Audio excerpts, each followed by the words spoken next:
Marry me, everyone. I'm going to start my magic series, which is basically just several different types of magic in several different episodes. I'm aiming to do 5 episodes, if not more. So keep your eyes out. But today I decided I would start with sigil magic. Yay! Note I'm not the best with sigil magic, but I do occasionally use it. And it's not really the use of it I'm not good at, it's the writing things down, because everything is capitalized. Capitalizing things in my head doesn't suit because of writing, and I write stuff, so it's not normal for me to just write everything capital. So yeah, to do this, what you need is pen or pencil. I'm just going to use a pen. Some people bless their pens and pencils. If you feel that you need to do that, go right ahead and bless that with whatever the heck you want. I do not. Don't really think it makes a difference to me. Paper. Actually, you're going to need several pieces of paper. Generally just 2, but whatever. Take as many as you want. And recommendations. If you're going to use sigils, recommended that you make several different ones so you don't know which one goes with which. Because using magic, you're supposed to forget about it. It's not supposed to be in your head. Because if it's in your head, you're worried it's not going to work. Then it's not going to work. That is your idea. It's not going to work, whatever. Or is it actually going to work, or is it not going to work and I've been fooled? Don't think about it. Block it out of your mind. So when you do magic like this, or any form of magic for yourself, forget about it. And that's hard because most magic you're doing a full ritual and whatever. For sigil magic, you can also use candles, I guess. Your working candle, your current spell candle, your ritual candle, or a particular candle that you want for the intention of the sigil. You can also use pagan alphabets like the Theban alphabet, river thing. There's several different magical alphabets. In a book I recommended earlier, which is The Guide for the Solitary Practitioner, Ultimate Book of Shadows, or whatever, for the new generation, by Silver Ravenwolf, has like 4 or 5 of the different alphabets. But if you don't want to buy the book, I think you can probably find them on Google, which is what it's there for. Invention of a lifetime is Google. No, I'm joking. But yeah, pen, pencil. I don't use candles. I don't use fancy stuff like that. Really can't afford to be that elaborate. So, I do recommend you have at least one tool of some sort with you, though. Because for me, it makes it seem more powerful if you're using a tool that you've had for a while, or something that is more linked to your energy, such as amulet, or if you don't have a tool, you could use blood, which would be direct energy from you. You might need scissors if you decide to cut these out, just another thing, which would be another tool for the craft. But I spent 3 minutes just blabbing non-stop, so let's get to this. And what you're going to do is you're going to take the first piece of paper, you're going to write what you want, and you're not going to be like, I want money. You're going to be, I have money. Because if you say, I want it, you're never going to get it. You're putting it somewhere where you don't have it. And you're always going to be in the position. You want to say, I have money. Or if you're shy and you want to be able to talk to people more easily, you write, I can talk to other people easily. Or I can easily talk to other people, or something along those lines. Or what you just say it as if you have it already, as if you can already manage it, or already have it, or can already do something like that. And if you already can and you're just trying to make yourself better at it, you can do that too. You say that you have it, and you'll get it. So take your pen, take your piece of paper. Everything you write has to be capitalized.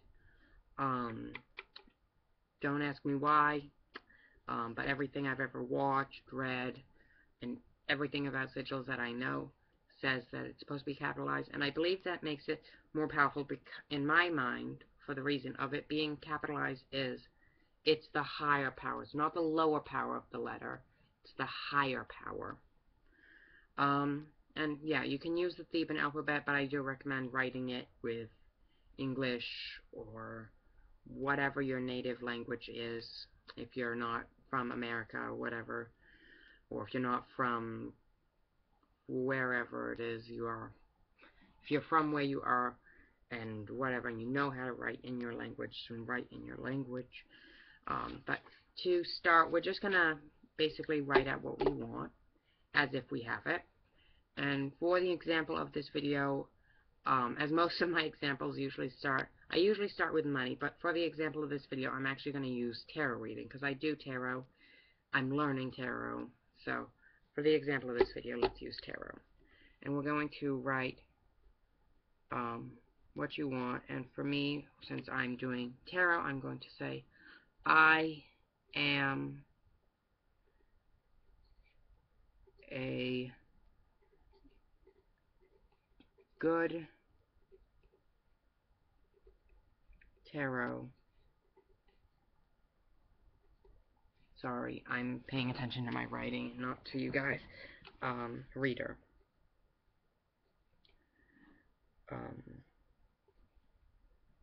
If I misspell this, it's because I'm not very good at the spelling part. It's not capitalized. Oh no. Like I said, guys, I'm not good at capitalizing things. Because I'm used to writing without capitalizing every single letter or number or whatever it is. So, you know what, I'm going to cross that out completely and just put underneath it what it is. I honestly think I misspelled reader, but that's just because I don't know exactly how to spell it.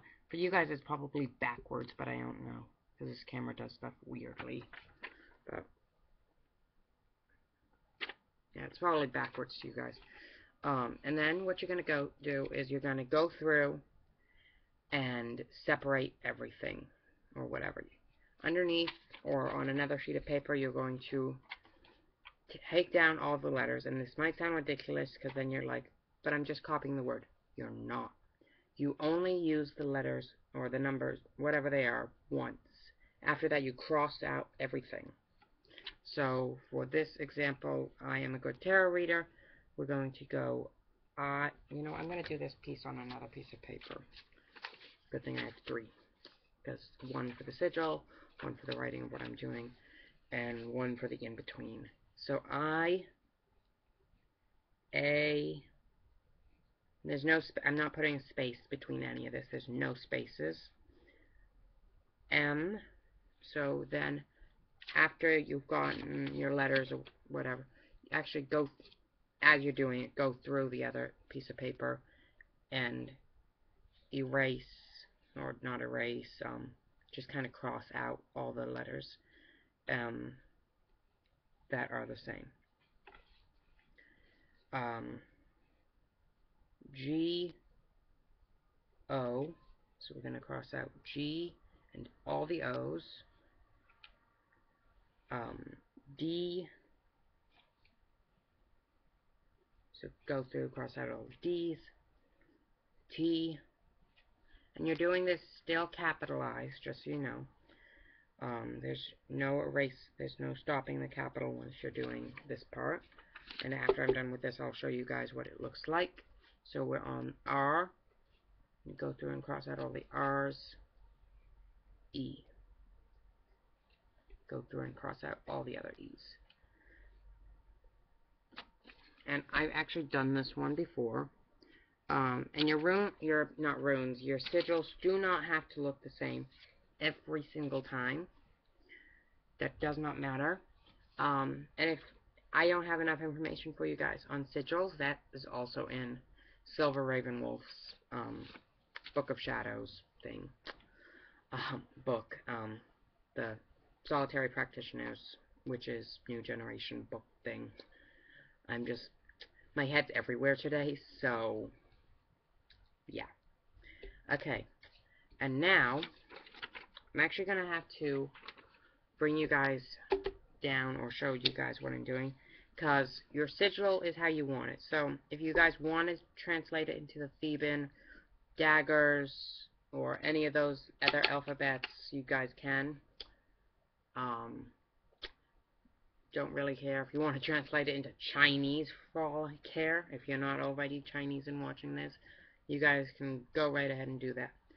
But remember that not all the time are your sigils going to look the same. So this is actually difficult because I'm using my computer, and it's not going to look very good for you guys because I can't put it down enough because it'll shut down.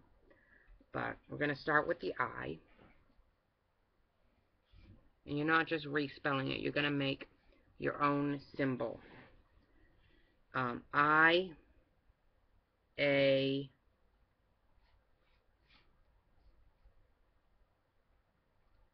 M,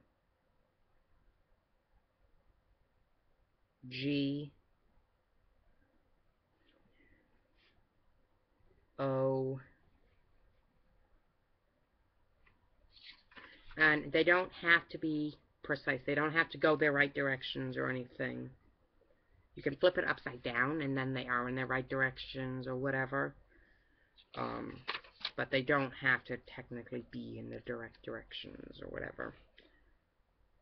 You can put them at angles, you can put them backwards, upside down, doesn't matter. T, did I say D? No, ignore me, my head is scared and I'm just basically writing this. R, E.